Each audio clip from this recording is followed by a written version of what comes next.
Good morning, family. I'm alive. It's quite a bit windier out here today than I expected, so I'm hoping that the wind isn't going to interfere with sound and things, but I'll do my best to speak up. It was a little weird being in front of the camera. It's been a while since I've recorded anything, but I've had quite a few of you check in on me over email this week, so I figured it was time to check in and say hi and let y'all know what's going on. If you're new here, hi, my name's Mindy. I've lost over 110 pounds on Wegovy and Jello, and now I am back on Semaglutide in the compounded version. I've been pretty absent lately. Earlier this year, I had to kind of step away from full-time content creation to start looking for full-time work, and that hasn't been going well. Oh, hello, Mr. B. No, I don't. Thank you. Okay, bye. Ooh. Look, I don't know if I'm allergic to bee sting. No, I'm not. I stepped on one once. I remembered. Okay, so he's just kind of hovering around, and we're going to hope that he goes away. Anyway, the job search has not been going well.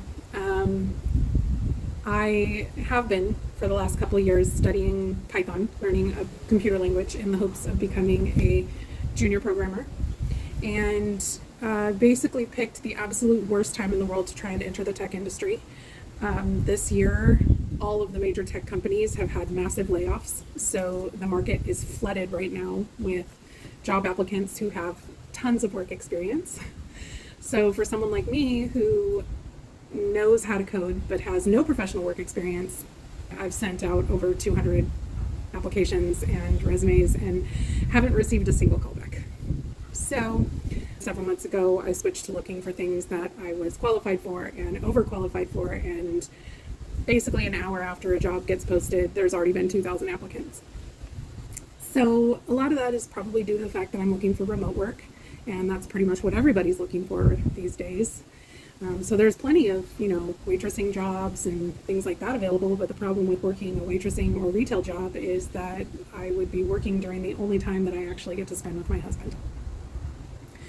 So we're not that desperate yet, and my focus in the last couple of weeks has switched to alternate forms of making income, and I've started working on a digital wall art business and a print-on-demand wall art, and I'm working on getting a store up and running on Etsy and Printify. If you guys are interested in knowing where to find my products, just let me know. The shop isn't up and running yet. I'm still in the process of generating art, so trying to figure out which direction I'm going in. It's all kind of new to me, but it's a fun creative outlet and a way to try and generate income without having to leave home. Semi-passively, obviously I have to spend the time and energy generating the art, but then once I put it up for sale, then I don't really have to do much with it. So I'm hoping that will bring in some income for us eventually.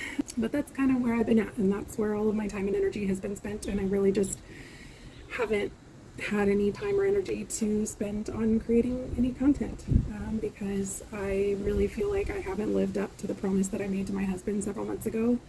And not for lack of trying, but it feels irresponsible for me to spend a bunch of time on YouTube stuff when I promised him that that's not where my focus would be. Anyway, aside from that, I am still in maintenance. I had originally planned on only being on maintenance for 4 weeks, and there's just been so much going on that thinking about trying to go into a cut and focusing on logging every little thing and all of that stuff has just not been where my mind has been at. I had the 2 weeks after I finished my last cut where I went to California, and then I had the week after that was not a good week. If you missed that video, I'll link it up here. There's a little eye in the sky that'll show up on the screen here, and you just click on that and it'll bring up the video. That week was a really, really bad week.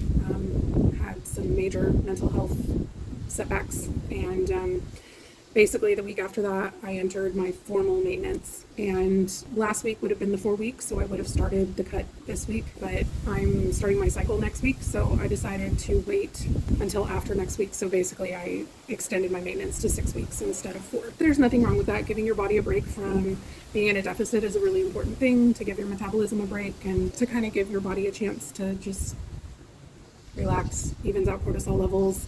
I haven't really been tracking super fastidiously because I'm not coming anywhere close to, the first couple of weeks when I was tracking, I wasn't being really able to hit my maintenance numbers, even when I was tracking and trying to eat as much as I possibly could, which brings me to the semaglutide compound. I started the semaglutide compound when I started this maintenance cycle, And I was a little concerned that maybe it wouldn't work as well for me as it had before I started the Wegovy or the Mounjaro. And the good news is it works fantastically. I feel just like I did when I was on 2.4 Wegovy, which is to say a lot better than I ever felt on Mounjaro. I feel more in control. The fullness thing that I had when I was on Wegovy that I did have in the very beginning on Mounjaro, I had where like I just was never hungry, but the whole like taking a few bites and then being like, okay, I'm done, like that feeling that I had on Wegovy from pretty much the beginning, I never really had that on Mounjaro, but it came back with the Wegovy. So I just think for whatever reason, my body just responds better to semaglutide than it did to tirzepatide. So for me, it's just a better fit. I'm very, very pleased that that's the case. I have my follow-up with my nurse practitioner later on this month. I can't remember the exact date. It's somewhere around the 20th. And I'll let y'all know how that goes because we're going to go over my blood work that I had done and everything. That means that I'll be starting my next 12-week cut on August the 21st. I do have a vacation planned. I mean, I don't know if you can really call it a vacation. It's a long weekend. We're going to Port Aransas with my husband's fighting company, and so we're just gonna have a weekend to spend with friends, and I'm gonna be doing all the cooking for the weekend for the group. It's just we're just doing 2 meals, just 2 dinners. Other than that, everybody's just kind of fending for themselves. Really looking forward to that, and so I will be on my cut during that weekend, so I may end up kind of taking a break, but not really, because like I said, it's been a struggle to get my calories in since I switched to the Wegovy anyway. So we'll just see. I may just adjust to much lower calorie meals during the beginning of the week, and that'll probably make it work to where everything will even itself out, which is what I normally do with my calorie cycling anyway. The exercise portion of the maintenance phase definitely hasn't gone as planned. Originally, my hope was to increase to 7,500 steps a day. I was doing 5,000 steps a day on my cut, and I was hoping to go up to 7,500, but y'all, it has been hot in Texas, and walking during the day is just not, it's not a thing. It's 105 with a heat index of like 112, and that's doable when you're in the shade with a breeze, but when you're in like the straight up sun that's just beating down on trying to murder you, it's just not, it's not a thing, not for me anyway. So I've been keeping up mostly with the 5,000 steps a day, but like even that has been a little bit less, because to get to my 5,000 steps a day before, I was walking 3 times a day, and now I'm really only doing 2. I know it's not an excuse. I could be walking around the apartment during the middle of the day. I have too many other things occupying my thoughts, and to be honest, I haven't really been worried about taking off weight because I'm in the maintenance phase. So yeah, that's just kind of where I'm at. I am maintaining. I did put on quite a bit of weight between the California trip and the depression week, and most of that came off in the first week of my maintenance phase, even though I wasn't eating in a deficit because obviously water weight and things. I am still a little bit higher than I was at the end of my last cut, which is fine. I'm not going to get super worked up about it. This is a marathon, not a sprint, right? That's one thing that we've definitely learned. But I am excited to see how well things go when I transition into the cut now that I'm back on the semaglutide compound. It'll be interesting to see how that goes. One of the kind of the next phase of the physical portion when I go into my cut was that I wanted to start adding strength training.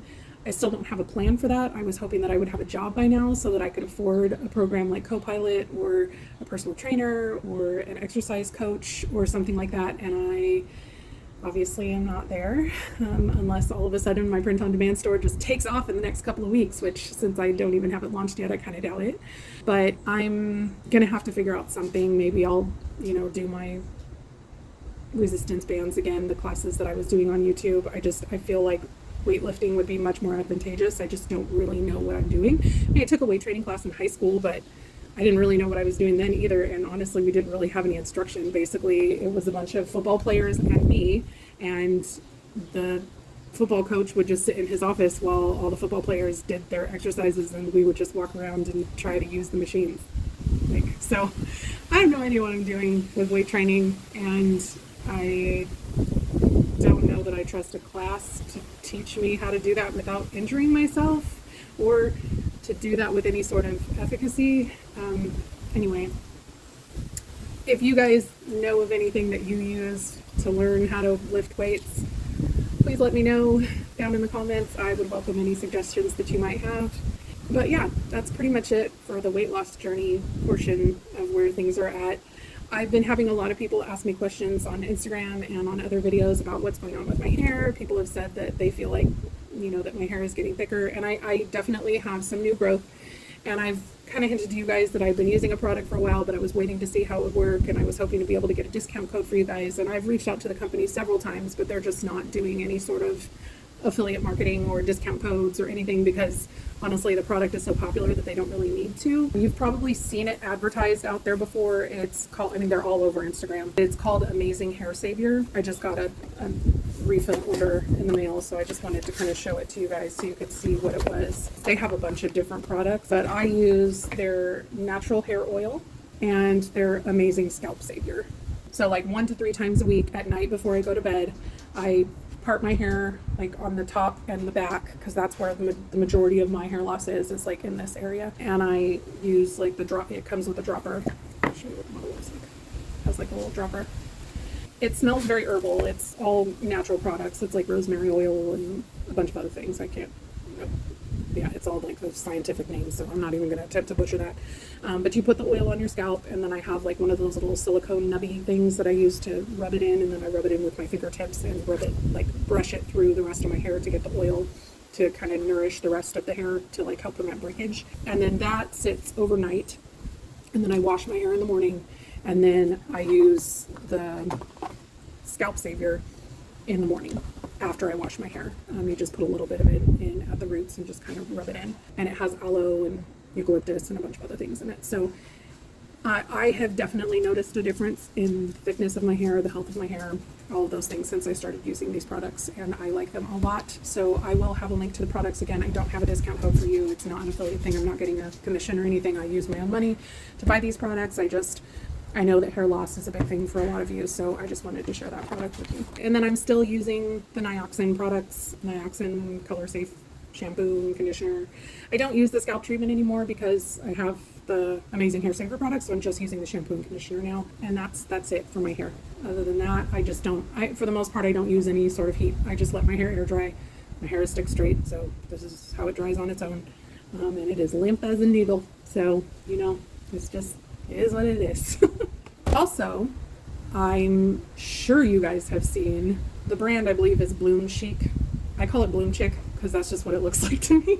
But unless you've been living under a rock, I'm sure you've heard of BloomChic. Their advertising is everywhere. It's an online clothing store. They have sizes from 10 to 30. It is fast fashion, so if you have feelings about that, just ignore this segment of the video. They're not sponsoring me. They didn't send me anything. They didn't contact me. I did contact them, and I got a 15% discount code. It is an affiliate link, so if you choose to use it, I do get a small commission. But I needed a new swimsuit. We're going to be going to the beach in a couple of weeks, and I would like to start swimming again. And the swimsuit that I have is like 3 sizes too big for me. So one of the things about me and swimsuits is I only wear swim dresses. I'm very self-conscious about the tops of my legs, so I like to have a skirt that's a little bit longer that kind of covers that area. And let's be real, I don't like shaving, so it means that I don't have to. And so it has a little bit more coverage. They have a ton of swimsuits, so just like all fast fashion, you need to pay close attention to the reviews. There's going to be stuff that's good and stuff that's not so great. It is coming from outside of the country, so just realize that shipping can take a little bit longer. They say for standard shipping it's 14 to 19 days. I ordered mine on July 26th and it came on August the 8th, so it only took 13 days. So it actually took less than the time that they told me it would take to get to me. So that was a nice surprise. I only ordered one swimsuit. I got a fantastic deal on it. Even without it being on sale, it was only $35.80. I normally get my swimsuits from Catherine's when they're on clearance, but like Catherine's swimsuits are like $98. So even on clearance, they're still, like 40, 50 bucks. So even if I was paying full price for this, it would not be a bad deal, but I sorted by price. So it was on sale already for $17.80, and then I was able to use my 15% discount code, and I got it for $15.13. So with tax and shipping, it was $22.12 for a brand new swimsuit. And so I'm excited to try it. It looks cute. Let me open it up and see what the fabric feels like. They also have a free return policy within 45 days of receiving. So yeah, I don't know how much of a pain it is to do, but they do have free returns. So, I mean, the fabric looks really nice. It feels nice. It feels stretchy. It has mesh on the bottom, which I really like because it dries faster. If you've ever owned a swim dress, you'll know that if it doesn't have mesh, like these things stay wet for like 5 million years. But my last swim dress that I bought, the skirt part was mesh and it dries way faster. So highly recommend mesh if you get a swim dress. And the little shorts part is the same fabric. Super cute. I'm excited.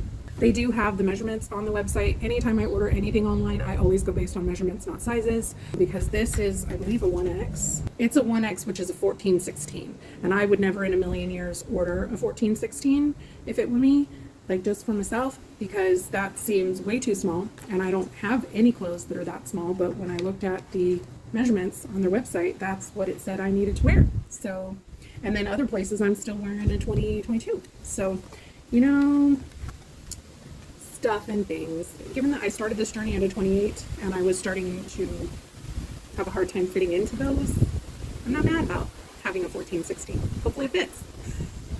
I have not tried it on yet. I'm going to do that really quick for you guys and let you see what it's like. So this was an adventure getting on. I ordered the 14-16 because my measurements were in that range, but they were at the very top of that range. So it's partly my fault. I thought about ordering a size up, but I knew that I was losing weight and I didn't want to get a smaller size and then have it like be too big for me in a couple of months. That's part of why I'm okay with fast fashion right now, because I don't want to pay a ton of money for high quality clothes that will last a long time that I can only wear for a couple of months. So anyway, I think it looks cute. It doesn't go up as high as I would like, but that's because my hips are taking up a lot of room. So I could probably finagle it a little bit more to make things go where they should. But ultimately, I think it's cute. It definitely goes down far enough where I would like it to. For those of you who are really self-conscious about your arms, I am, but it is what it is. They even have some with sleeves. I almost got some with sleeves, but I decided ultimately they would be annoying when they got wet. And since I am planning on swimming laps, I thought that might be odd. Like if it's just like a lounge around swimsuit, then I think that the sleeves would be super cute. Really like this. I like the colors. I like the frilliness of it. Oh, there's a little loose friend here. Oh, that's annoying. I'll have to tack that or something. Anyway, but I mean, for 15 bucks, I am happy with this suit. So it hides all the places I want it to hide. You can see it is a full coverage booty. I do have my peonies on under here because I wanted to make sure if it didn't fit, I could return it. Ultimately, I like it. It's got this little cross detail right here. The girls are a little squished, but I'm very happy with it, especially for the price. And I think it's a good quality, aside from that little, guy right there. But anyway, for an inexpensive suit, I'm quite happy. This honestly feels like the same quality as the Catherine's one that I have that was like $100 swimsuit. So BloomChic, whatever. 50% discount code and link in the description if you are interested. Okay. Anyway, that's it for this video, you guys. Thank you for being here. Thank you for continuing to support me through this really weird time in my life. I'm sure life will get back to some semblance of normal at some point. I miss you guys, and I love you, and I'm so grateful for you. Thank you for being here. If you enjoyed this video, please give it a like, subscribe if you haven't already, and I will see you in the next one. We're on a journey, looking back on the things that we've taken for granted, but feels like we're learning to be better without what's been holding